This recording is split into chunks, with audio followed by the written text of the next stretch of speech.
যে এই দলংখনেদি scooter motorcycle গাড়ী এইবিলাক ফ্ৰী থাকিব কিন্তু ট্ৰাক আহিলে টোল ফ্ৰী দিব লাগিব অকল ট্ৰাকৰ কাৰণে আমি এইকাৰণে টোল ফ্ৰী ৰাখিম যাতে মহানগৰীত বহুত ট্ৰাক সোমাই পেলাই মহানগৰীৰ পৰিৱেশটো বেয়া নকৰে সেইকাৰণে ট্ৰাকটো টোল দি ট্ৰাক সোমাব কিন্তু গাড়ী মটৰচাইকেল এইবিলাকত কোনো চিটি বাছতো টোল নালাগে কিন্তু যদি নাইট ছুপাৰ আহে তেল লাগিব মানে যিখিনি সৰ্বসাধাৰণ মানুহ অহা যোৱা কৰে তাতে টোল নালাগে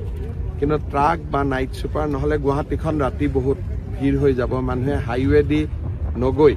চবেই এইফালে সোমাই দিব কাৰণ আমি হাইৱেটো চলাই ৰাখিব লাগিব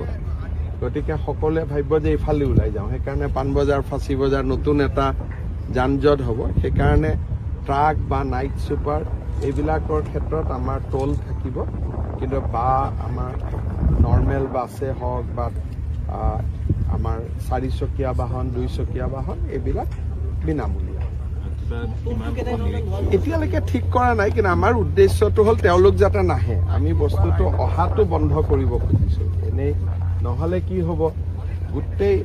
গুৱাহাটীৰ মাজত যিমান হাইৱেৰ পৰা কাৰণ গৌৰীপুৰৰ পৰা ইয়ালৈকে 6 মিনিট লাগিব সেইটোৰ সুবিধা লৈ পেলাই গোটেই ট্ৰাক মুভমেণ্টটো ইয়ালৈকে আহি যাব গোটেই গুৱাহাটীখন ট্ৰাকৰ এটা ভিৰ হৈ যাব আৰু ৰাতি বোলে নহয় ৰাতি আহক ৰাতি হ'লেও বহুত স্পীডত সোমাই আহিব যান বাহন এক্সিডেণ্ট বাঢ়িব সেইকাৰণে আমি ঠিক কৰিছোঁ যে ট্ৰাকটো আমি সোমাবৰ কাৰণে এটা ফিজ কৰি দিম যাতে ফিজটো অলপ বেছিকৈ কৰি দিম যাতে তেওঁলোক আহিব নোৱাৰে কালেকশ্যনটো উদ্দেশ্য নহয় উদ্দেশ্যটো হ'ল যে ফিজটো